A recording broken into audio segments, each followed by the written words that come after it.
Hello, and welcome to another episode of Our Kinky Kindles, the podcast where smut is better with friends. Hi, y'all. Welcome, everyone. We are back to just some Katie and Anna time. Katie and Anna smut time. And it is so good. It's so good, and it hasn't been a long time for you all, but it's been a long time since Anna and I have recorded it really one together. has. So... Because it's pretty good. We've always, and I know our listeners love our co-hosts. We love having our multiple co-hosts, and there's just a little more room on the sectional tonight. This morning, we're recording at a different time of day. If we sound more alive, it's because it's 10:30 in the morning. We have had some beautiful lattes from Starbucks. We maybe there's a chance that our specific brains work a little better in the morning, rather than at the end of a long work day with a lot of alcohol. Yeah, yeah. If y'all get it. Yeah, that's a gift from us to you. Is just. That is, you can listen to us slowly deteriorate over time. You really in those can. episodes. Yeah, Savannah does the same. I think Brandon progressively gets like more and more animated as the episodes go on. I love to listen to I think it was the last episode that we recorded. And we'd been going for so long, and we still had 2 episodes to go. And then Brendan just starts flying. He starts, like, speeding through the notes. Was that the tequila shot? Was that It was after we took a tequila shot, and then he was like, we gotta go. All right, let's go. Yeah. It's the Libra. Oh, it was phenomenal. Yes, so a little bit of a different vibe. If y'all haven't gotten to enjoy The Summer I Turned Pretty episodes, our mini-series that felt more like a maxi series. It was... I mean, there's a solid, 16 hours of content that you can get through. Solid 16 hours, y'all. It's over 2 hours for 4 episodes. Wow. It was so fun to prep for those during the week. That was such a party. And then to record them and then to talk about them after it was just, even if not a one of our listeners enjoys those, although I know they will. I mean, that was really special for us. It's some of our most popular episodes now. Yes. The Summer I Turned Pretty. Y'all may wonder if you're not fans. I imagine we have some smutty friends, and we have some friends who tuned in just for The Summer I Turned Pretty. Which is great. We love that. Yeah, we love the diversity. But y'all may be like, oh my God, there's no smut in The Summer I Turned Pretty. You know what? We managed. We can pull smut out of anything. Let me tell you. Our dirty, filthy minds. We're making lemonade. There's lemons all over the place. Truly. Just squeezing them into lemonade. I mean, there was one episode we pulled up actual porn. Yeah. There was actual things. Yeah. That didn't make it into the episode, but you can just imagine the 4 of us. We were like, there's no smut. Let's watch a video of a man fucking a peach or whatever it was.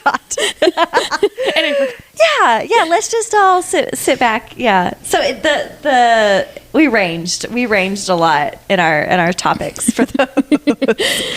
That was controlled chaos. Yes. Of the best kind. And so we hope y'all enjoyed that mini series that felt like a maxi series. We will do more of that. Oh yeah, we're gonna do Bridgerton. I want to scandalize Brandon with some straight people Bridgerton shit. More labias to discuss. Lots of labias, lots of titties. Lots of titties. Lots of tension. Of bodices ripping. Shout out to the Ripped Bodice, this adorable bookstore in LA that I've been following on Instagram. Cute. Yes, they are just a smut bookstore. But yes, Bridgerton will be a little sex ed moment on the experience of female sexuality for Brandon. Yeah, that's right. I'm so sorry, Brandon. But speaking of miniseries, yes, we made the executive decision that... Look, I know that you all are thinking, the title of this episode, that is not The Way I Hate Him by Megan Quinn. Interesting. If people give a damn about us doing things decently and in order. The way that I would announce something and then not follow up. We would never do something like that.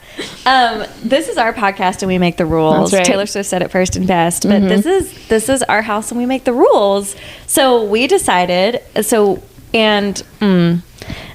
I hope one day to have some of these amazing authors on our podcast. I'm manifesting that, y'all. We will, one day put this on a TikTok and be like, oh yeah, Anna manifested this on the podcast. I manifested another leg of the U.S. Eras you tour. did. And it happened. So we don't have tickets, but it happened. That's not the point. If you do have tickets, we're jealous. If you have tickets and you want us to go with you, we would happily do that. We'll go literally anywhere. Canada, New Orleans, Indiana. I don't care. We do not discriminate on where we will go to. The links we will go to for our mother. But yeah, tracing my thoughts backwards. But I'm manifesting. I would love to interview some of these authors on the pod. And so that's a dream. Yes, such a dream. That would be so much fun. And so I am never in the business of hating on especially another woman who has put so much work into writing smut. And I know that they work with deadlines. I know that they have editors who are intense. And then what some people like and get inspiration from doesn't fit for everyone, and that's fine too. That's another thing, exactly. It's the same thing with Happy Place. Like, I know people loved that book, and it just shows that people have different interests all over the place, and that is completely fine. Yes. I think that's something, every time that there is a book that I don't particularly enjoy, I don't know that it's always because the story is bad or wrong. No. Or I think often it's just not my vibe. Yeah, or at this point in time, maybe I'll go back to it and like it later in life, but currently it's this doesn't really sit well. And I think often for me, it has a lot to do with my job and what I do all day. And not all day, every day, because girls gotta rest and stop thinking about big existential questions. Exactly. But I think sometimes we start to read a book and there's just a lot of heavy themes. There's just not enough smut. And I kind of reach a point where I'm I cannot authentically give a really peppy, positive review of this book, so I'm not gonna. Yeah, and I mean, that doesn't mean that the book isn't good and that exactly we wouldn't have liked it. So the thing with The Way I Hate Him by Megan Quinn, I did read most of it. However, read half, yeah. So, and we love Megan Quinn. The book is super long, which I was not expecting, because normally, when I read Megan Quinn, I think 400 pages max is kind of where she hovers. But, and they're really predictable usually. Yes. You're usually in for a good time. Yeah. About 3 or 4 good smut scenes. This book has some pretty heavy grief themes, which we talk a lot about on this podcast. So much. And you know what? In our day jobs, we talk a lot about it. And you know what? In our personal lives, we talk a lot about it. That's right. And Anna is very fiercely protective, and she was like, "No, we're not gonna exploit your story anymore." Because it does. At a certain point, it feels like, you have to step in and let me speak from experience. And you know what? That's not why we have this podcast.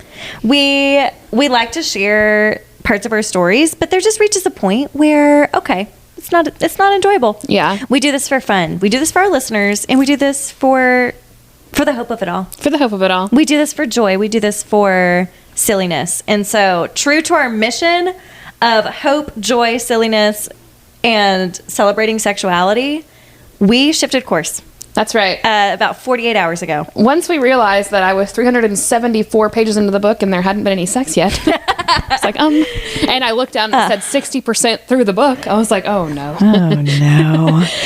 I don't know. It just wasn't the vibe. Yeah. That's okay. Hey, some people I love a slow burn. I really do. Same. But I think because we hadn't been doing smut for a while, it's been several weeks since we've sat down and really dove into a smut book. Yeah. I was so prepared, especially for a Megan Quinn book, to be that's why we chose it. Yeah, to be super invested for some romantic comedy. Yes, goofy, silliness. And so playful. That didn't happen, and that's fine. And we're gonna put our review on Goodreads. So if you follow us on Goodreads, Our Kinky Kindle, it's super easy to find. Same logo, same everything. Follow us on Goodreads, and we'll put our full review on there because I did read the book, and I want y'all to know what it's about and if you liked it. So, and I feel like that's kind of the energy we bring into smut because this is sexuality. We're speaking to people's sexuality. We're not here to say this is the wrong way to enjoy something. No. I'm never going to go in and be this was a terrible book. I will go in and say this was not. This is what the content was, and it wasn't my vibe. For today, but. I think that is kind of the fun of, it's almost like an informed consent. Yes. For people who are delving into these books. I mean, sometimes the deep emotional, the big thinky, Colleen Hoover. yeah, all of that can be really great and moving. Same thing like with The Notebook. Like I wouldn't call that a happy movie. I don't feel not a happy movie when I watch it, but I still like it still brings up like good feelings. I mean it's sexy, but sometimes that's just like when I'm thinking about what do I want to watch tonight? Like on a night where A is like not at home, I'm like, do I want to sit and be sad and watch something that'll make me feel sad, or do I want to watch like Easy A? Beautiful. Yeah. Yes. And I do think there's something to be said for watching something really sad or emotional and expressing your emotions through that. Yet again, my day job and my real life inside my heart and my mind. There's just a lot of dark stuff. And in my free time, in my playtime, in my time where I'm filling up, I'm not in a chapter of life where I have a lot of margin to just like roll around in sadness, just like waller in some heartache. Like that's like, I've got to get safe and steady like throughout the week. Yeah. And so that's kind of, I'm seeing that more and more, and I'm like, I bet other people can resonate. Like, especially if they're in a heavy season of life, or maybe things are, going poorly for them, and maybe, they agree. Maybe some of our listeners are on the same page of like, no, we come to smut because it's playful, because it's low stakes, because it's silly. Mm-hmm. And I think there's if you work a really emotionless job, like like my partner, he types in code all day long. Sure. And so maybe you're craving that some like emotion, you're craving emotion and deep feeling and stories. And if like I said, we'll leave our reviews on Goodreads. So if you're craving something that's like that also has smut in it, then we can point you in the right direction. Oh, we sure can. But we're elbows deep in emotional turmoil all day long. So it's hard for us to transfer from doing that all day and then also talking about that on a podcast that we started to do because we wanted to do something fun. Yeah, in fact, it's physically painful. I was like, oh no. oh no. I showed up. I took in the Asian fusion food, set it down, and I said, I have an idea. Yeah, she slammed the bag of hibachi on the table and she said, we are not doing this. She proclaimed. I said, so I feel passionately about something. Because I was trying to not just like bulldoze you in case you really, but I'm like, I have a feeling that Katie also doesn't want to read this. So I still had like 100 pages or maybe a little bit more left to go. The fact that you hadn't finished it was like, no, you don't enjoy this. I was like, and then you were like, maybe we should do something else. I was like, great. Then I won't have to read And you know what we're doing instead? Dun, dun, dun, dun. Another mini-series for you all. This is a true mini-series. There are 3 novellas. These are the Stimonist masterpieces. Yes. From our girl, Allie Hazelwood. And wow. She can write some smut. This woman, I am just... What did I text you yesterday? Like, I feel like she did this just because she could.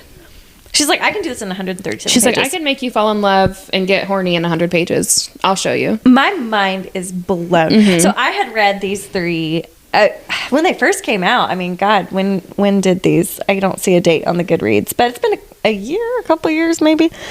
I read them and I've returned to them many times because they're very good. Mm-hmm. And just these juicy little, they're brief and I forgot. Like, it was just so refreshing to dig back in. I was like, these are masterpieces. I mean, they do the trick. I don't know. It works really well. So for the next 3 weeks, we're going to do one novella at a time. So these episodes might be a little shorter than what you're used to. So, I mean, if you have feedback on that, ourkinkykindlespod@gmail.com. You know how to get in contact with us, and we do email back. So we do. We love to. Some of us especially love emails. Yeah. I love receiving emails. I love emailing. Love it. We've perfected our email signature. Yes. LOL. Yeah. So we welcome any feedback, but we're gonna do 1 book per episode. So the first book in this series, you can get the 3 of the novellas in one book. Yes. It's called Loath to Love You. Each of these books is Enemies to Lovers. So good. So the first one is called Under One Roof. Under One Roof. Yes, and whenever they first came out, they were not offered as a 3 novella series. To my knowledge, I didn't see it, and so I bought all these 3 separately on my Kindle. And so I didn't remember what order they went in, but they go in a certain order. So like if y'all wanted, if after listening to these, if folks like wanted to just get one of them, you still can purchase them separately. But yeah, I mean, why not just get them all? I highly recommend you just get all 3. I got all 3 and I probably finished all 3 books in like 4 hours total. Yeah, you were like, this, I'm here for this. I'm feeling good. This is very good, very good. Yes, Under One Roof is the first one. They are 3 best friends. I know, I love that. Absolutely precious. Allie Hazelwood is just great at many things, and one of them is writing about female friendship. Yeah. Just majestic. All right, hit us with that synopsis. The sweet little synopsis. Under One Roof. Under One Roof. Okay, it dawned upon me just a few minutes ago that I could read the book description on Goodreads.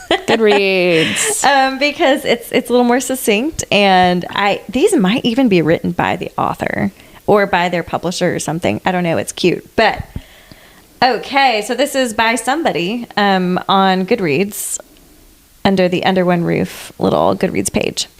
A scientist should never cohabitate with her annoyingly hot nemesis. It leads to combustion. Oh my God. Mara, Sadie, and Hannah are friends first, scientists always. Oh my God. They're like the Powerpuff Girls. They are. Blossom, Bubbles, and Buttercup. Yes! which would be which? Though their fields of study might take them to different corners of the world, they can all agree on this universal truth. When it comes to love and science, opposites attract and rivals make you burn. Oh, it's very I burn for you. That's Bridgerton. Woo! It is. Yes, we love an enemies to lovers moment. As an environmental engineer, Mara knows all about the delicate nature of ecosystems. They require balance and leaving the thermostat alone and not stealing someone else's food. And other rules Liam, her detestable big oil lawyer roommate, knows nothing about. Okay, sure, technically she's the interloper. Liam was already entrenched in his aunt's house like some glowering, grumpy giant when Mara moved in, with his big muscles and kissable mouth just sitting there on the couch, tempting respectable scientists to the dark side. How dare he? How dare he, truly. How dare he sit there with muscles? How dare he be grumpy and she be sunshine? It's the worst. But Helena was her mentor, and Mara's not about to move out and give up her inheritance without a fight. The problem is, living with someone means getting to know them. And the more Mara finds out about Liam, the harder it is to loathe him, and the easier it is to love him. That's right. It was very easy for me to love him immediately. Oh my God. You texted and you were like, Liam's my type. Liam is my type. Liam's my type. Yeah, that's my type. We'll get to Eric. But yeah, I have many notes about Eric as well. Not to fast forward, but we do have a brunette. And so the male leads are, we have a brunette, a clean-shaven brunette. We have a clean-shaven brunette. We have a Nordic, what is it? Corporate Thor. A blondie Norway baby shaped like a refrigerator. He was giving Dr. Jack, what's his name? Dr. Jack fucking Smith fucking Turner. Jack fucking Smith fucking Turner. All those words work. And then we have a redhead, which we don't get very often. I know. So she really, she's got this down to science. Yeah. Okay, so let's dive in. Y'all know we have notes. I have notes. oh yes, I do have a few notes on this.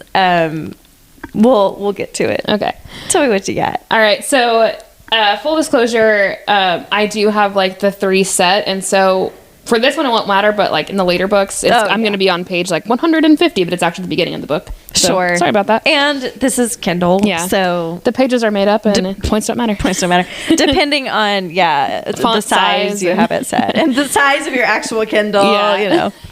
Okay, so on page 5, this is the prologue I highlighted. It comes right on the trail of arriving home late and noticing that he left the porch light on for me. That one always makes my heart hiccup in a half lovely, half wrenching way. Also, heart hiccup inducing. I remember to turn it off once I'm inside. Very unlike me, and possibly a sign that the chia seed sludge he's been making me for breakfast in the mornings when I'm late for work is actually making my brain smarter. Oh no! Not chia seed sludge. Chia seed sludge. Oh my God. So I wrote, just Allie Hazelwood's writing is always like a breath of fresh air because it's so beautiful and descriptive, and I feel like everything she writes evokes like an emotion, you know? It is so vivid, and it's creative, and it just, I don't want to skim her work. Yeah. Like, I don't know what's coming next. Like, and it's not clunky. Like she uses some strange, like, okay, this okay, Mara? He asks, but he doesn't move away. He stays right where he is, front pressed against my back. Is this the prologue? Oh my God. No, you're in, that's kitchen sink. This is prologue kitchen sink. Oh, that's right, because she does introduce that. Yeah. You're on the next page. Again, but like, yeah, she gives us a little taste of what's to come. Oh my God, that kitchen sink. We'll get to it. Oh my God. If you know, you know. Okay. It's hands wild, against y'all. the counter on each side of my hips. And is this some kind of lucid dream? Is this a heart hiccup generated cardiovascular event? Is my brain converting my most shameful nighttime fantasies into hallucinations? No, their smut writer's going to write that. Oh, no. No, they're not. Because It's- this is STEM. This is STEM smut. Yes, because these people they're existing in their brains. In their brains? She's analyzing, interesting, what's happening here? And I feel like that's how I am not a STEM girly. I'm the A. I'm the, oh my God, please say how your school does it. It's my favorite thing. This made me laugh. So If y'all are familiar with education circles. yes, if for all of my education girlies or boys or babies, y'all know it's a mess out there. But my school is transitioning to the academy model. I don't know if y'all are familiar with that, but the academy that I am in is called STEMA, and STEMA, not STEAM. That would make sense. That is what everyone else does. They just say STEAM because it's science, technology, engineering, arts, and mathematics. Yeah. It's not that tough. It's not STEM in the arts. STEMA. Look. No. But it cracked me up when you said that. I'm like, why? We literally have a word that, but okay, whatever. I know. I also laughed when they put me in STEMA. I was like, what about you makes me think that, what about me reads STEM? But okay. I was like, is it because I'm married to an engineer? Like, are you trying to get some connections? Like, maybe he'll come talk to an engineering class? I think it's because he sure doesn't want to. You're able to handle details. Oh, A would die. He would rather die than... That is the school he went to. Yes. STEM. So I'm not saying that my brain necessarily is but I am a little analytical. I mean, I'm kind of, I'm up. My brain has lots of words. We'll say that. I have a lot of words going at any given time. There's a lot going on in there, and I think I just resonate with how Ali Hazelwood, especially the inner dialogue of her characters. It just, Let me read this section real quick in the prologue. But his hands spread on my belly, and that's what tipped me off that this is different. This doesn't feel like one of those accidental brushing of the arms in the hallway, the ones I've been telling myself to stop obsessing over. It doesn't feel like that time I tripped over my computer cord and almost stumbled into his lap. It doesn't feel like him gently holding my wrist to check how badly I burned my thumb while cooking on the stove. This feels... Liam? Shh. I feel his lips at my temple, warm and reassuring. Everything's okay, Mara. Something hot and liquid begins to coil at the bottom of my belly. What on earth? I understand. I am familiar with that feeling. And then it just goes into chapter 1. Yeah. And it says like 6 months ago. And so we've got this fun bouncing back and forth. I think all 3 novellas do this. Yes. They're all like back and forth. Is it a frame story? Is that what we call it when it bounces back and forth? Sure. I think that's when we have like, let me tell you a story of long ago, and then we bounce back to years ago. Yeah. But Ali Hazelwood does this beautiful like timeline. Like by the end, the timeline meets in the middle. I don't know what that would be called, but it is just magic. Yeah. So I have on the prologue here, I can safely state that living with some guy you used to hate and somehow ended up slipping in love with is not a wise move. Trust me, I have a doctorate. Now, I disagree. I think that's a great move. I think that works out really well. I think. For everyone involved. I mean, 10 out of 10. I have no complaints, actually.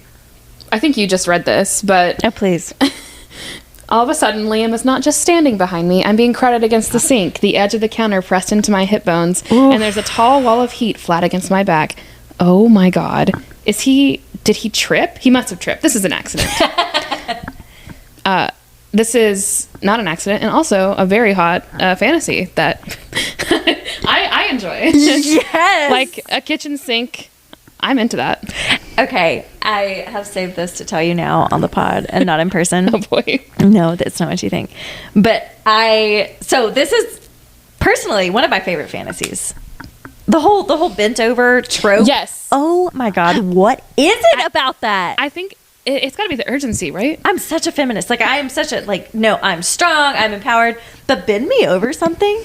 Surprise me and bend me over something? Oh my God. Yeah, absolutely. I'm putty in your hands. Yes. That's probably the number one fantasy that comes to my brain. Same. Like, yeah, okay, always. That's interesting. I always wondered, like, I don't know.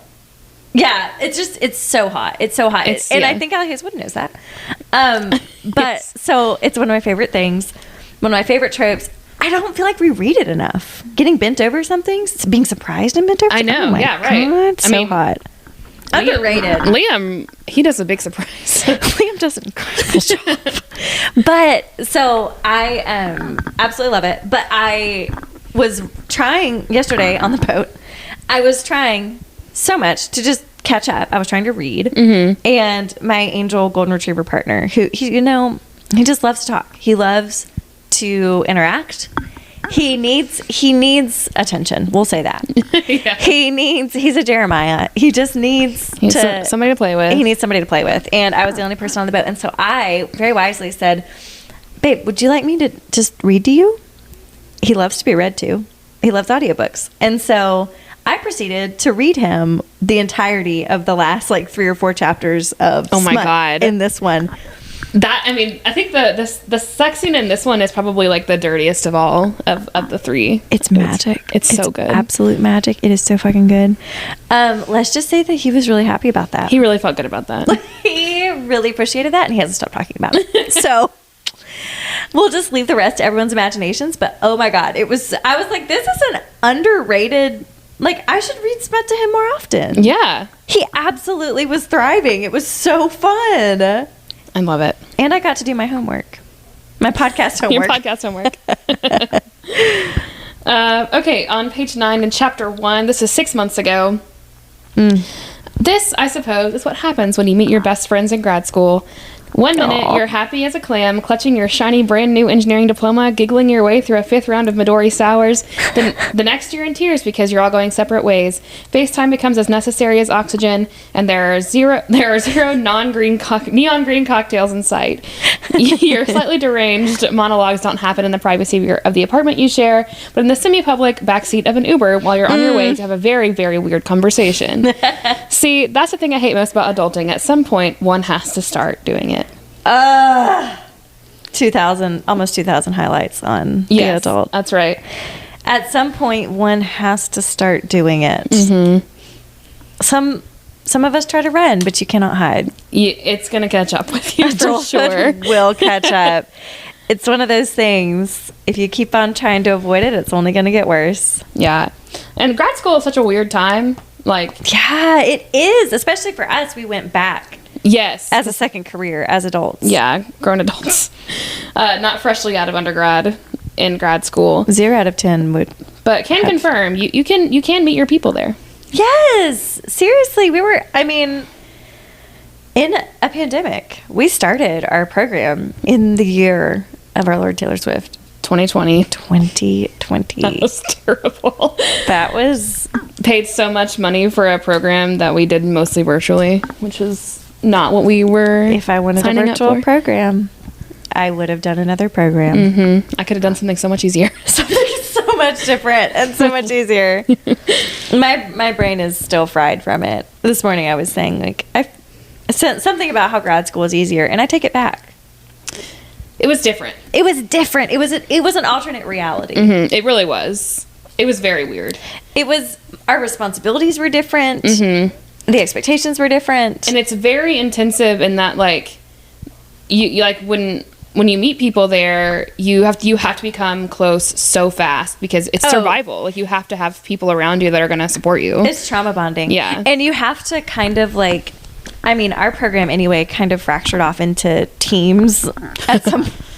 For better or for worse. If you want to know who the mean girls of our cohort were. Yeah, y'all. If you can't tell, we're really mean. We found out 2 years in, we found out that we were considered the mean girls. That we and our coven. Which is so funny to me. I've never been considered a mean girl in my life. I've never been popular in my life. I am the opposite of I think it's because I'm chronically nice. Yeah, I think it's because we were like 6 to 7 years older than everybody. Yeah, it was just, and we would different phases of life clearly about things, and we're kind of pissed most of the time. I think it might have been the anger seeping out of our pores. Maybe that's what it was. I think maybe it was just our we were just tired. We were, yeah. It was your Enneagram 8 coming out. Yeah, I was. Yeah, maybe. Though I feel like I read pretty friendly. No, you read very friendly. I'm desperate for people to like me. So when I learned that, I was like, what? That was the most entertaining. Yeah, I mean, we just had to laugh because we were like, we are. There's no way. The least mean people in the world. But yeah, we fractured off into teams to kind of cope. And this was cute. I feel like anyone who's, and again, we can all relate to different things even if we've never done it. But Allie Hazelwood does a great job with like the grad school friends. I know, she does. Precious. So yeah, she does a cute job of setting up, because this is the first one in the novella series. Yeah, setting up their friendship. Yeah, and that is a fun, because they're all long distance friendships. Like they're long distance for the books. They're not living in the same town, but it's cute. Precious. Okay, page 11. So they're talking about Helena. Yeah, so Liam's family. Mm-hmm. So the person that left the house, Tamara, her nephew, lives in the house. And oopsie. It's almost like Helena knew. It's almost, she literally set them up. Yeah. She was the fairy godmother. So they're talking about, his last name is Harding. Isn't that interesting? I think that was an intentional choice. I think I just got that. Liam Harding. Yeah. The Hardings are such a weird family. I shrug. Old money, lots of it. Think Vanderbilts, Kennedys. What even goes on in rich people's brains? Probably monocles, Hannah says. I nod. Or topiary gardens, cocaine, polo tournaments, cufflinks. Just nonsense. What did Liam Vanderbilt Kennedy Harding say about this funeral? Look, you can say what you want. Their banter's so good. Money is hot. I'll just splash coffee all over myself. As a material girl, I am with my painted nails and my Starbucks and my Air Force One. I am so turned on by money. I love having money. It is something. We are both child free by choice. That's right. And every now and then people will be, I don't know, there will be some comments, whether directly at us or just in our stratosphere, around like dual income, no kids. And I'm like, yeah. With a dog. Dinkwad. Yeah. Yeah. Gladly. Do y'all know, happily. Like when I'm not bragging. Maybe I am bragging. When we have extra money, you know what we do with our extra money? I go to 2 Taylor Swift concerts in a year. Yeah. Not saying that if you have kids, you can't do that. Yeah, exactly. Good point. And we were just talking this morning about how people have different finances in lots of different ways. All I'm saying is that I'm responsible for my personal finances in my family. Yes. Me and Jay. And it's just me and Jay. And so our personal finances get to go with what we personally enjoy. And I really love that. I know. My partner and I talk about often, like, so, I mean, because we don't have to plan our lives around. We don't have to save for kids' college. So he's like, so we haven't gone on vacation, just the two of us, in a long time. Where do we want to go? Yeah. Let's dream about it. Where do we want to go? Let's put something on the calendar. Yeah. It's just so nice. And yeah, I don't know. Finances are touchy. Death, sex, and money. Therapists talk about death, sex, and money, but Anna and I have a very, like, reasonable, we have an understanding about money. Yes, like, we're not weird about it. We just talk openly about it. It makes people really uncomfortable we know each other. Like, it's never weird. So, sometimes when you talk about death, sex, and money for your career, it makes it a little bit easier in your personal life to be like, oh, that was $100. Like, you owe me $100. Yeah. Or like, hey, you forgot to pay, or like, hey, no, don't pay me. Yeah. It's like that one's on me. Okay, on page 16, Liam Harding is unlikely to be a threat. Just a rich, spoiled man boy with the depth of a surfboard who cannot intimidate me. The depth of a surfboard. The door swings open before I can get to it, and I find myself standing in front of a chest. A broad, well-defined chest under a button-down and a tie and a dark suit jacket. The chest is attached to other body parts, but it's so wide that for a moment it's all I can see. Then I manage to shift my gaze and finally notice the rest. Long, well-muscled legs filling what's left of the suit. Shoulders and arms stretching for miles, a square jaw and full lips, short dark hair, and a pair of eyes barely a shade darker. They are, I realize, fixed on me, studying me with the same avid, confused interest I'm experiencing. The man appears to be unable to look away, as if spellbound at some base, deeply physical level, which is a relief because I can't look away either, and I don't want to. Yes, my exact type. It's like a punch to my solar plexus. Of course, Allie Hazelwood says solar plexus. Of course, solar plexus. How attractive I find him. It addles my brain and makes me forget that I'm standing right in front of a stranger. That I should probably say something. That the heat I'm feeling is probably inappropriate. He clears his throat, looking as flustered as I feel. I smile. Hi. A little breathless. Hi, he sounds the exact same. Oh, so good. So good. So good. But, you know, they gotta be enemies. Yeah, he wants to buy her out of the house. How dare he? It's love. How dare he offer her millions of dollars? My God. Can I help you? His voice is beautiful, deep, rich, a little hoarse. I could marry this voice. I could roll around in this voice. Let's roll around I could listen to this voice forever and give up every other sound. But maybe I should first answer the question. It's so good. He's so hot, and like, so the dark hair, the eyes, the square jaw, the clean shaven, or I guess he's a lawyer, but he's very smart. So he's environmental, like he's a... Oh no, he works for he works for the oil company. Terrible. She's an environmental engineer, and he works for a big oil place. I do love like the STEM rivalries that like I'm not necessarily familiar with, but I have now learned about through like theoretical physicists versus experiential physicists. Is that what love theoretically experimental, was? Yeah, experimental and theoretical. So cute. So yes, this is a similar dynamic of they're enemies, and it's forced proximity. It's enemies to lovers. Golden. Grumpy sunshine. Grumpy sunshine. I love it. God, we could spend forever. I'm so happy. I just want to keep reading sections of it. I'm sorry. Page 23. I don't think our listeners care. You want us to just read about it. Instead, would you like for me to read y'all the book? We'll just read you the book. Liam, I'm trying here, really trying to make this work. Do you ever stop and wonder that maybe you are being an asshole? This time, he does look up. His eyes are so cold, my entire body shivers. I did try, once, and right when I was on the verge of a breakthrough, someone started blasting the Frozen soundtrack at full volume. That's me. Whoops. Sorry about the show tunes. Hello, it's me. Hi, it's me. Y'all, if you ever go on a road trip with Katie Bird, let me tell you what happens. It's a concert, and you're welcome. It's free. It's a concert. She does not look at a single lyric. They come from the depths of your soul. They do. They really, I admire so many things about you. That's why we were friends, because I want my brain to take on the aspects of your brain. I would like half of your executive functioning, actually.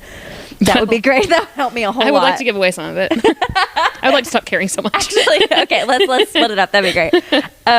But yes, you keep lyrics in there. It's incredible. I don't know. Many lyrics. Like, I don't know what kind, because I'm not a neuroscientist, but I don't know what part of your brain like remembers stuff like that. I don't know. Because it's not like I can't just like recall lyrics out of the blue, but like if the song is playing and the music's playing, it's there. It comes to me. I don't understand. It's kind of amazing. Neuroscientists chime in. What's up with my brain? My brain stores much less useful information. It probably feels that it's useful and related to survival. But, I'd rather my brain log lyrics. That would be fantastic. My brain log math. Just like any kind of math fact. The ability to divide. The ability to remember to fill up my gas tank would also be great. That's great. Actually, the ability to plan literally anything would be helpful. But, I'm good at other things. Yeah, exactly. Good at so many other things. So many other things. On page 32. Dog breeds. I store a lot of dogs. Yes. It's just like Taylor Swift and the cat breeds. Seriously, like cute ones. Furry ones. Orange cats, black cats, She goes 13. What was that? Jimmy Fallon? I think it was on a talk show. Okay, continue. Sorry. No, you're good. Page 32. You know, when my sister was in college, she used to have a roommate she hated. I'm talking warfare. By the way, this is the UPS guy. She's just talking to the UPS guy. Mara, you're really like me. Yeah, this is the UPS guy talking. They'd yell at each other the entire time. She once wrote an entire list of everything she hated about him on her phone, and it crashed her reminders app. It was that long. Uh-oh, that sounds familiar. What happened to her? I cross my fingers that the answer won't be, she's serving a lifetime sentence at a nearby correctional facility for shaving off his hair while he was sleeping and tattooing I'm a bad person on his scalp. And yet, what the UPS guy ends up saying is 10 times more disturbing. They're getting married next June. Oh! He shakes his head and turns around with a wave of his hand. Go figure. Go figure. They're getting married next June. Foreplay shadowing from the UPS guy. 100%. The UPS guy is doing us a solid. Doing a little foreplay shadowing. We do, much to our delight, not to give away all the tropes that are contained in these magical books. There's definitely a lot of demisexuality, a lot of like, oh my God, how do people fall in love? What is sex? What is it? Also, I'm very good at it. What? I never have sex, but I'm incredible at it. I've never fallen in love, but here I am. Immediately in love. Where did this come from? I don't know. It just exactly the right person shows up, and boom! I love that. I am a whole new. It works every time. Allie Hazelwood. Yeah, it's like a soulmate trope. Yes, it's the soulmate trope, and it's like nothing ever made sense until I found you, and like yes, it never worked with anyone else until you. For Allie Hazelwood, it's always he falls first. It's like, yes! Oh, this is my person. I'm just gonna be patient. I'm gonna wait for her to come back around. So good. Yeah, waits for the green light. We'll find out what the green light is. Yeah. Oh my God. On page 33, this is if Brandon ever decides to listen to a podcast about books. You can't tell me that this is not hot. I'm not sure what I expected. Definitely not to find the contents of the fridge cluttering every inch of the counter. Definitely not to see Liam intent on slaughtering a stalk of celery like it's his sole parking spot. What? Definitely not to see him naked, very naked from the waist up. The plaid pajama bottoms he's wearing have a low waist, very low. Brandon, you cannot tell me that's not hot. It's hot. It's in a smut book. If it's in a smut book, it's hot, honey. Well, yes, Jeremiah, it was hot. It's hot. It's not Walmart attire. It's not. It's hot because it's kind of like the male version of, not the male version of lingerie. That would be boxer briefs. That's like if when we're wearing a t-shirt with no panties. Yes. Just like a t-shirt. Yeah. That's the male version. Casual. You're just settling in. You're in your element. Yes. But it's just casually hot. Also, I think Liam Harding couldn't possibly not be hot. He exists. She says many times that he's very large. He's just a large man.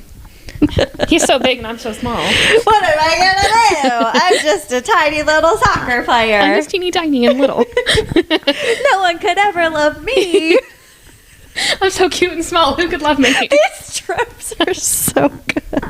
I love it. Like at this point, could we write our own? Yes, but it's so relatable though, because that there are teeny tiny cute little girls out there that are like, who could love me? Like that's real. Yes, exactly. It's like, damn it, you're the most lovable little person in the world. You're precious. But it's just such a. I do love. Allie Hazelwood does a great job of like the girl. Now, but this is a hot take. And Streets and Sheets. I love a good, this works as tropes in romance. We love it. 2 thumbs up for girls not knowing they're cute in romance. Sure. Girlies. In real life. And babies. Guys, you're all cute. of y'all. It is A-okay. No, it's not only A-okay. It is so good to know that you are worthy, desirable, attractive, absolutely cute, adorable, whatever, like, describers. Like, it is good to feel good in your body and to know you look good. Yeah. Know that you look good. Because you know who does know that they look good and who doesn't look good?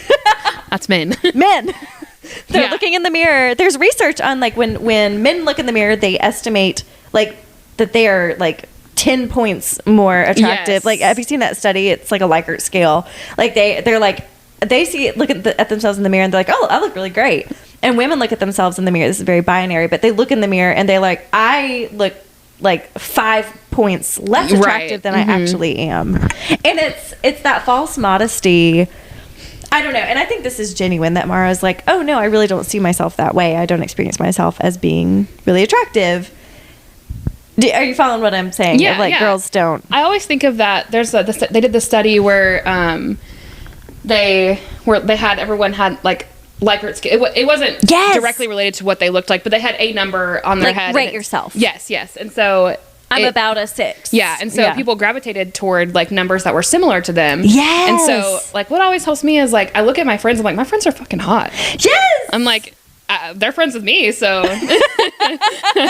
that's science. Yes, like, Katie, that's why I'm in STEM. That's why I'm in STEMA. That's right.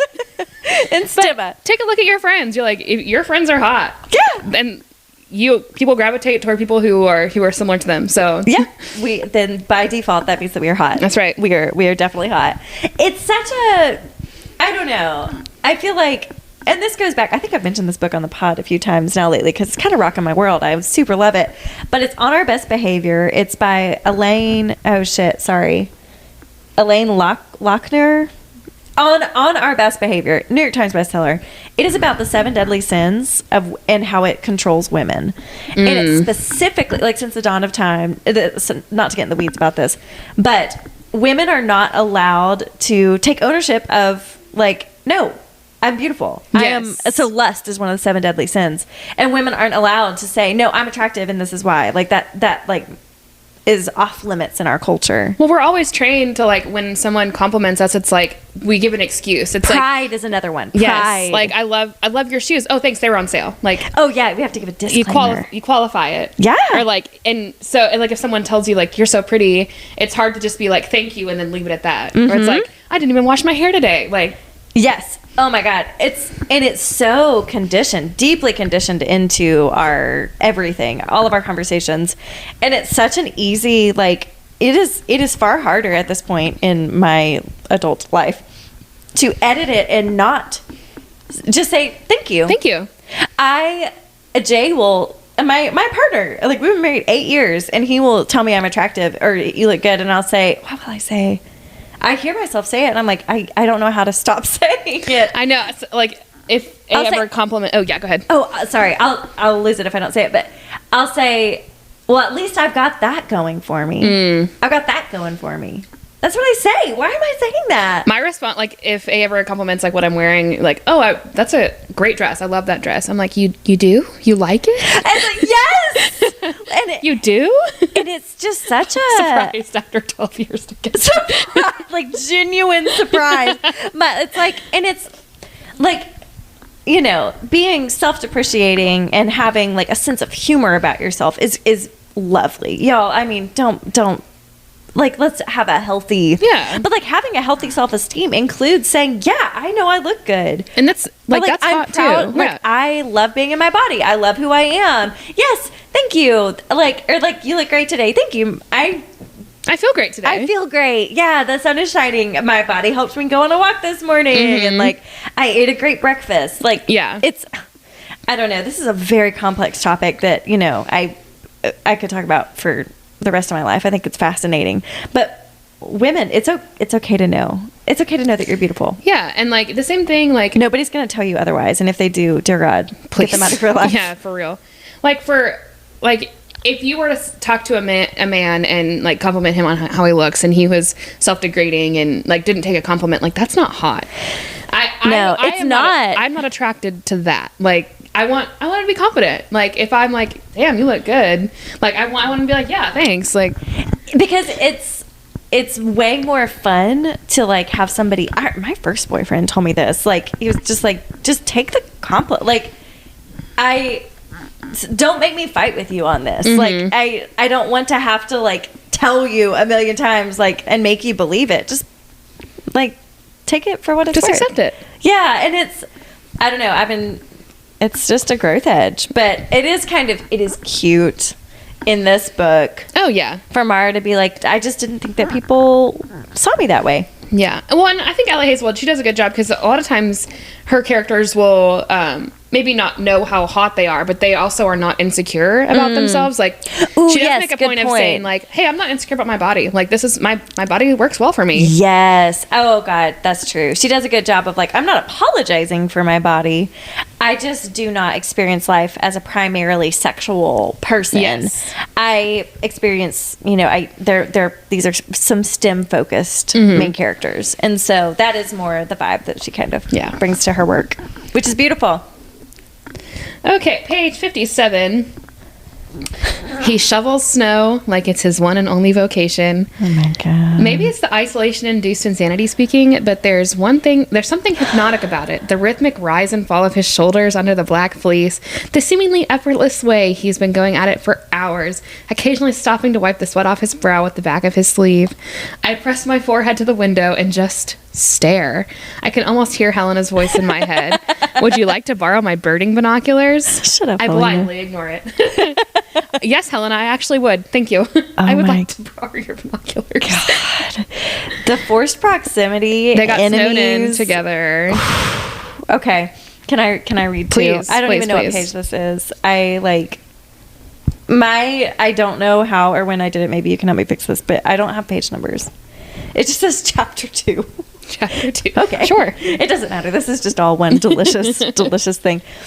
Okay, so their banter, their enemies' banter is fantastic, but this is they're in the house, I guess. He is so condescending, I could bite him. Me too. I too could bite him. I would love to bite him. Just take a little bite.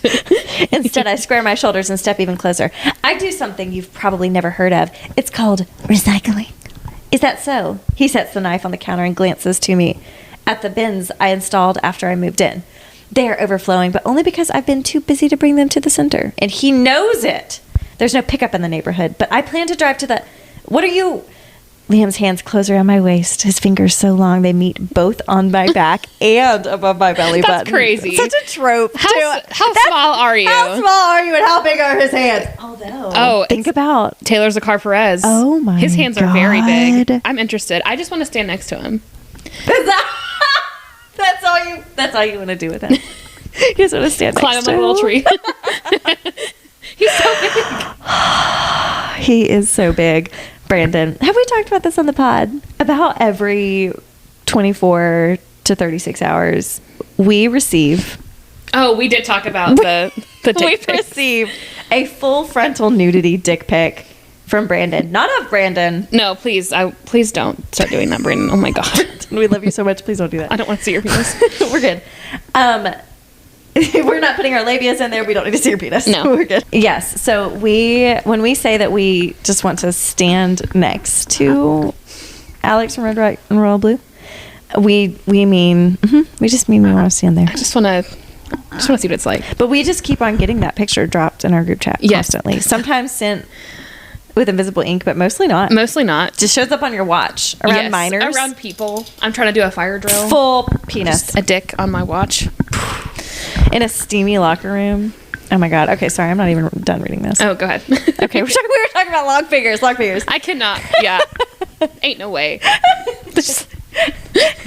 My brain stutters to a stop. What the hell is he?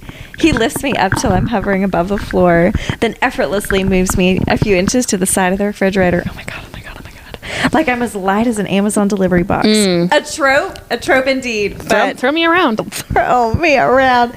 The giant ones that for some reason have only a single stick of deodorant packed inside. I sputter as indignantly as I can. I would not be indignant. I would not be indignant. I'd be like, I would be, my pupils would be dilated. I would be pliant. I would be pliant. I would be very amenable to the situation. But he doesn't pay attention to me. Instead, he sets me on my feet, opens the fridge, grabs a jar of raspberry compote, and murmurs, "Then you better get to it," with one last long, intense look. What the fuck? He goes back to his toast, and I go back to not existing in his universe. Lovely. I mean, look at me intensely. Pick me up. I mean, this is just to move her out of the way. Y'all, if you read one book that we've ever recommended, This is 137 pages if of you have time for of one that. book. I don't know, maybe this is just us, but it's just so good. It just tickles my brain in the right way. Maybe it's just this morning. I don't know. It's just doing it for me. It's just so Okay, page 96. He lifts me up like he's too happy for me to even consider stopping himself. Like, this phone call I just had that changed my life changed his too. Like, he's been wanting this as much as and intensely as I have. And when he spins me around the room, one single perfect whirl of pure happiness, that's when I realize it. How incredibly, utterly gone I am for this man. Oh my God. Me too, and in 96 pages. Only 96 pages. 96 That's all pages. it took. It probably took less. It took opening the door. Sold the moment he has money and he's attractive. Katie's in. I'm in. Katie's in. I don't care. You know, like all those, it's such a trope where it's like super rich guy, really poor girl. He wants to pay for everything. And she's like, no, I don't need your help. No. A better woman than me. Ain't no way. Pay for my shit. Oh, yes. Pay for my shit. Buy me a car. Yeah. This is nothing for you. I will receive whatever you've got. I received the sports car. Thank you. And so much. I'll be very grateful. And maybe you'll get something out of it. Yeah. We'll see. This is going to be... It's mutually beneficial. I'm the most feminist, like, anti-gender role, traditional gender roles until it's like, do you want to until you buy me a Lexus, and then I'm like, okay. Actually, we were dating. We have been dating for like 6 months. I think I've told this on the pod before. And I was in college, and Jay was working full time. And I was like, I just like, I haven't gotten paid yet, and I'm hungry, but I like don't want to spend money on anything. And I could have spent money that my parents would have very easily given me, but I didn't want the strings attached. And so, not 3 or 4 days later, I had a credit card mailed to me with his name on it. That he was like, please use this. Please use this to buy yourself food. Please stop doing whatever you're doing, and please feed yourself. Please eat. Because we dated long distance, and so he lived far away, and he was like, I can't bring you food, so could you please feed yourself? And this was 8 years. This was before, like, DoorDash, and so it was so sweet. That's really sweet, and it was like a small gesture, but it was also like, let me take care of you. Yes. So good. Yeah, I think my partner, he has decided that my blood sugar is belongs his sole responsibility. He's like, yes. he said to Jay the other when you were picking up food, he said, what Katie wants is none of her business, but it is my business. It's part-time job, honestly. Just to navigate. What do I want? Jay, yesterday, we were both, feeling squirrely about life, and so getting into some little spats about, really inconsequential things in retrospect. But he was like, I'm just trying to figure you out. I'm just trying to figure out, and you're so confusing. You're welcome. It was like he was just desperately like I want to know. I want to understand, but you're so confusing. That would require us understanding, my friend. It's none of my business. I can't be bothered to know. I think, the thinking is he likes a challenge. Because, sorry. Couldn't tell you. Okay, page 100. Oh, we're just, so everything in the middle is a whole bunch of buildup and goodness. It's enemies, lovers, they're arguing. She's so good. She's showering in his shower, and he's seeing her tits, So good. Yes, and a lot of, like, true to Allie Hazelwood's everything. A lot of, like, I didn't realize that he cared about me. Like, kind of surprised. Like, so I love it. I love the perspective of, like, he does something, and it's clear to us that, like, he is falling in love with her. Mm-hmm. But for her, she misinterprets all of it. Yes. And it's them sitting on the couch, and she's like, I really love him, but, like, it's clear that he just sees me as a friend, and it's like, no, this is not friend behavior. This is Mara. This is not friend behavior. So anyway, the beautiful tension building in the middle, and that's what makes the smut so good that we're about to get to. So this is Mara talking about her friends. There is something reassuring in hearing about their lives. It reminds me of grad school when we couldn't afford therapy and we engaged in some healthy communal bitching every other night just to survive the madness. There were some bad moments. It was grad school. There were a lot of bad moments. But in the end, we were together. And in the end, everything turned out to be all right. Oh, I know. So good. Everything did turn out to be all right. It's going to be all right. I've got this music in my mind saying it's going to be all right. Yes. That's on your board at your job. Yes. Like, yes. And you make it through. Like, there's so many things in life that it's like, are we going to make it through this? Are we going to be okay? Sometimes it feels like that. It's like, I'm not sure we're going to make it. I'm not sure we're going to make it through this. But sometimes you make it through enough. That is the beauty of the longer you live, the more it's like, you know what? I think we can make it through hard things. And it is really sweet that we've gotten to make it through some hard things together. That's right. In a very compressed timeline so far, but it's been some very hard stuff. We've been through it. And we're coming out on the other side. That's right. Okay, so we're getting into the very detailed and very long sex scene that's in this book. It's so good. So, I read it aloud on a boat yesterday. So some context here. She talked on the phone to her friends about being attracted to Liam and wanting to be with him. And she said on the phone, like, I just want him to bend me over the kitchen sink and, like, give it to me hard and fast. Oh, that's so funny. That's what she said. That's important context. They were all wine drunk, and they were like, what's going on? And she's like, well, I don't know. Oh, no. They were naming impossible things. Oh, yes. And then she was like, I don't know what impossible thing. I guess, like, him bending me over the kitchen, or bending me over the nearest piece of furniture. Yes. And fucking me hard and fast. Yes. And so later in that scene, he walks in, and she was like, how long have you been here? And he said, just now. Clearly, not just now. He heard the whole thing. It was just, and, that wasn't said. It was, like, for all we knew, reading it, he truly just walked in. But like anyone with an ounce of having ever read anything ever is like, oh no, he definitely heard that. So on page 109. Page 109. And Liam makes it clear that he likes it. He grunts into my ear. You wouldn't believe it, the things I've thought about doing. Is this how you wanted it? Wanted what? You said you wanted to be fucked hard and fast. Did I say that? I can't recall. I can't remember my own name. And then the things get even worse. Behind me, he goes on his knees. How do we like our men? On their knees. Yes. I wrote, if I could draw the saluting emoji, I would. Yes.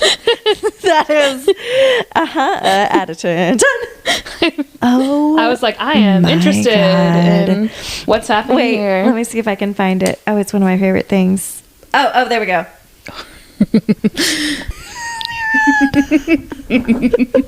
This should just be the TikTok. Just us going. Oh! Okay. Wow. Oh, here we go. Liam Harding, who touches me as though he already knows my body, who spreads me apart like I'm a law school book and buries his face into me, who groans into my flesh and mutters, sorry. He manages to sound genuinely apologetic as he pulls back to lick and suck at the skin of my right buttock. I know you want it hard and fast. I think about this a lot. About you. A heartbeat and he's on his feet again, chest pressed against my back. It goes from there. It gets kind of vivid from there. It's very vivid. Well, I hope you turn this down at the Chick-fil-A drive-thru. Yeah. At school pickup line. Yes. Whatever holy space you're in. Yes, turn down because I've got more to read. This is truly, truly so good. Y'all, Allie Hazelwood has done us a service here. Truly. A community service. It's, a gift to us all. Oh, God. A girly just like us. On page 110, she has written, good girl. I gasp. Did he just say that to me? I can't ask him to repeat himself since he clearly got a little distracted on his way up. His hand travels along my inner thigh. Long fingers grip the soft skin of my backside. To be clear, this is their first sexual encounter. They have just been enemies. Yes. There is no lovers yet. He literally just walked up behind her. And just started making obscene sounds. As Allie Hazelwood manages to work that into every book. Obscene sounds. Filthy, wet, obscene sounds. That's right. It just... This is smut. This is smut at its finest. So good. Later on down the same page, it's just this side of too much. It would be too much, but it helps that Liam holds on to me like letting go would kill him. He's in love. My favorite trope, just a little too... She does it in every book. He's too big.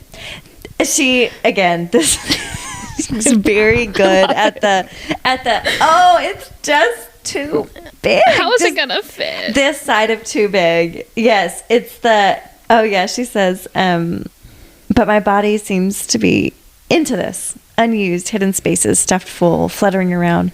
God. Around Liam's cock. That's right. Uh-huh. I can't think when you're around. His voice is rough. This is just... and masterclass. It is. I mean, it's beautiful. Honestly, y'all, if our listeners have any recommendations that are similar to this, I don't know. It's just she does the romance and the smut so well. I genuinely am into these characters, and that's why this is good. Yeah, I agree. Page 113, I have 3 highlights on this page. Oh, by all means. He's asking for permission to eat me out like I'd be doing him a favor. Oh, we're into the bedroom now. I mean, you're welcome. It is. Yeah. I mean, you'd be so lucky. I can confirm, as I was reading this to Jay on the boat, I would look at him sometimes for like, is this how, trying to get his perspective on things. Just want to see. And he was like, yeah. Can confirm. That is exciting. He's like, that's how I feel about it. Yeah. Because he just says things. He'll just like openly and directly communicate with me. It's very strange to have your husband do that. I don't know. Direct communication is so strange. But he's like, no, that is what it's like. That is what it's like. It is a gift. It is a turn on. And I'm like, I have struck gold. This it works well for me. I know. A loves to he's a 5. He communicates clearly, so he likes to give me a list of things. He's like this and then this. And oh my God, he'll just say it? Yeah. What?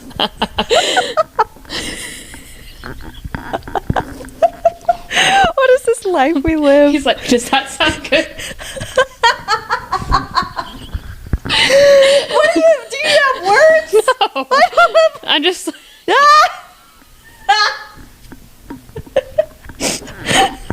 10-4, good buddy. Yeah.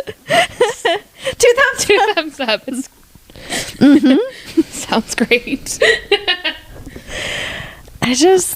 I can read about it, but if I'm like actually in a sexual situation with my partner and I'm expected to like talk about it in English, I don't know. I know. It still gets a little embarrassing. But it's such a fun, it's like a giggly embarrassing. Yes, it's cute. It's cute, yes. We are very pro-sex, but still get a little silly. That's right. Later on down the same page, he's very good at it. Maybe not deftly skilled, but he's completely lost to it. So thorough, so noisy in his utter amazed enjoyment of the act of me. My hips arch and he has to hold me down, carry me through the pleasure. It lasts more than 30 seconds. It lasts more than 3 minutes, maybe even more than 10. So earlier Liam was like, let me do it for just 30 seconds, please. Just like 30 seconds. Just please let me do it. And then he's like, then we'll get back to the hard and fast, whatever. And like immediately it's like, and 10 minutes later, we're still going. 10 minutes later. Yes. I think he got what he wanted. I've officially had more orgasms in the past 20 minutes than in the last year. That's my exact next note. Yes, very good, very good. Fingers still inside me, he looks up, his eyes soft and earnest and swallowed by pupils. Thank you. Oh. You're welcome. I think I clear my throat. My voice remains scratchy. Maybe I should be the one thanking you. I mean, literally any time, dude. It's my pleasure. Literally. Actually, the definition of pleasure. It's my pleasure, my guy. My guy, Liam. We're into this. Wow, this is. This is so good. You probably have this highlighted. This is so good, Mara. You are so good. Why do you want it to be? Why do you want it to be fast? He leans forward to kiss me again, licking the inside of my mouth, nibbling down my throat. I just want to make it last. I just want to make it last. He rasps against my skin. I have no idea what he's referring to. I don't want this to be fast. I've never said I did, but he keeps telling me that. Except that I did say it. Shit, I did say it. Just not to him. You heard me. Liam is preoccupied, licking one of my nipples, biting gently, licking again, doing a fantastic job. You heard me. I repeat, I tie my fingers in his hair to slow him down. On the phone. He stops but doesn't lift his head. His breath warm against my breast has me shivering. Remember when I found you in my bathroom? I haven't stopped thinking about your tits ever since. Liam, you heard me tell my friends. Mara. Let's focus on what's important here. Honey. The right holes. Honey. He's like still so earnest. He's like, I can do it. I can do it for you. I can try. I just want to take a long time. He's like, I don't know. I can do it if you want it to be hard and fast. I want to make this last. Yes. So the next page. You with your Kindle Scribe on my dog. He's just a little desk for you. He could go night-night. His eyes are closed. So Liam just tells Mara, I actually have never really enjoyed sex before. So he's a demisexual baby. Yes, he really is. And so because this is the classic part where he realizes he doesn't have a condom. Yes. And I mean, what are we gonna do? Look away from him. What do? Oh well. But he's also so lovely about it. He like and Allie again, also a consent king. Allie Hazelwood does a beautiful job. Yes. When I was reading it to Jay, he was like, is this consensual? And then I was like, the next word was he's literally saying multiple times, is this okay? Is this okay? Yeah. Because even though you're creeping up behind somebody, and even though you know she wants that, you still just check. Just ask. Just check. Ask. Yeah. Yeah, and so he's like, shit, I don't have a condom because I don't have sex with people. And he's like, what would it be like? What would that be like? Just can't relate. And he's like, I think he has his fingers like inside. He's like, I'll make you come like this. Like I can do it. Like, and she's like, no. Never mind. But she really has to be like, no. And then he's like, I have yearly physicals. I have annual. She's like, wait, annual physicals? Like, wait. He's like, I don't usually have sex with people. Yeah. So she consensually is like, no, you can raw dog it, my dude. Those are her real words. You can raw dog it, my dude. Allie Hazelwood's beautiful writing. To be clear, that was an Anna edit. Page 118. I like you very much, Mara. I like talking to you. I like watching you do yoga. I like the way you always smell like sunscreen. I like how you manage to stay pretty. Pretty much whatever you want. I like how you manage to say pretty much whatever you want while still also being unbelievably kind. I like being in this house with you and everything we do in here. His throat bobs. I don't think it's a surprise that I really, really like the idea of fucking you. Oh my god! Oh my god! Oh my god! Oh my god! Same. I like this idea too. Let's give it a shot. I think it's a great idea. I'm sold on I also this. really like the idea. And then she turns him over and is like, no, and he's like, what are you doing? And then she says, I lean over and whisper in his ear, hard and fast, Liam. Hard and fast. That's right. So as you can imagine, he's just so big. He's tough. It takes a while for it to fit. It's tough that he's just so big. You know, that trope works every time. That is a trope in and of itself. The too big dick. All right, that was my last note. So then after that, it's pretty much the epilogue where they end up staying in the house together. They're in love forever. Mm-hmm. Soulmates. The last line of the book is "Let's go home" because they live in that beautiful house together. It is just as magical as you might imagine. That's right. It is. Wow. If in case y'all can't tell by our gushing, we are into this book. I'm into Liam. That sex scene is beautiful. It's long. And so the kitchen sink situation, I just want to give you an informed consent. I mean, he does fuck her at the kitchen sink. Fucks her at the kitchen sink. Yeah. And then he's like, I want to take you to bed. Yes! And take my time. So, like, I just love the incorporation of, like, he heard that that's what she wants. Right. And so he's like, that's what we'll do. Like, I'm going to do what she wants. And it's hot. And it's so hot. Oh, my God. But there's, again, and, you know, can't emphasize this enough, and for folks who read Smut, you understand, the reason why, like, this would be hot on its own, sure. Mm-hmm.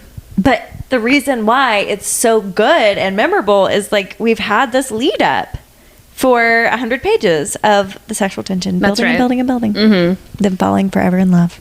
It's great. So that was Under One Roof, the first novella in the Loathe to Love You series. A Stimonist masterpiece. That's right. I think that's a solid five stars. I would say 5 stars. What would we rate Liam? I will give Liam, because we don't have a full character. I mean, he does feel like a fully developed character, even though it's a brief book. I think I'll give Liam a 4 just because the way Allie Hazelwood writes, we only get her perspective. Yes, good point. And so I don't always know. I like to know what the other character is thinking a lot of the time. And so Rhysand is your new bar. Like, the bar is pretty high. But Liam is my type, and you know, I enjoyed for sure. What he had to offer. It's funny. I would not say that Liam is my type anymore. There was a time when the Grumpy Sunshine I was very into that. It just went very poorly and scarred me forever. But I love Liam. I would say about 4 stars. Also because, I mean, in the sheets, 5. Oh yeah, in the sheets, he's off the charts. This is a regularly revisited programming. That scene, I have already reread it once. Very good, yes. You've only known it existed for a couple of days, but you've already reread it. I went back to that specific scene. Very good, very good. And it's just, yeah, again, Allie Hazelwood, you know what you're doing, my girl, we love. And yeah, well, what do we think about Mara? I love Mara. Very likable women characters, yes. And not one-dimensional. Like, these are flawed human. I love it. It's really fun. I really love all 3 of the women that we're going to review for the Below Zero and Stuck With You as well. But yeah, all of these are. I like it. Mara's super cute, though. I like that she's quirky and she speaks her mind. That's right. Yeah, I agree. Sunshine. She's great. She's a good one. Again, this is brief. She's not like this isn't like Feyre or Nesta, who we're spending lots of time with. But I'd be friends with her. Totally be friends with her. Yeah, I'd love to be friends with her, and I would love to hear about her sexcapades. I would. Yeah, I sure would. Tell me. Let's have a glass of wine, honey. Tell me everything. Tell me all of it. Anyway, so good, y'all. Thank you so much for listening. Yes, we will. We are very much anticipating, and next week y'all will get to enjoy, what's the next one? Stuck With You. Stuck With You is number 2. A different vibe, a different energy. Yes. There's some diversity that she's got going on with these. So, stick around next week for the next of this little novellas series. That was Under One Roof by Allie Hazelwood. Let us know what you all thought of this book, if you've read it. Yeah, at the end when we wrap up and do Below Zero too, we will I'd like to hear, out of these 3 heroes and heroines, is that too binary for us these days? I don't know, but which is our favorite? Yeah. We'll have to see. We'll do a revisit. Thank you all so much for listening. If you have any thoughts, comments, suggestions, feelings you want to share, please email us at ourkinkykindlespod@gmail.com. Follow us on Goodreads. Follow us on TikTok at OKKPod. Y'all. And leave us a 5-star review of this podcast, because we're doing a giveaway soon for that. We've got giveaways coming. We're structuring it as we speak. Yes, we will let y'all know what the terms and conditions are of our giveaway very soon, but it will involve really fun things. That's right. And tell your friends about us. We've seen a little spike in followers since the summer I turned pretty, which is awesome. So yes, please share with your friends, because smut is better with friends. Smut is better with friends. We believe it to our core. And until next time, get you a man that'll bend you over the kitchen sink. Yes. Bye.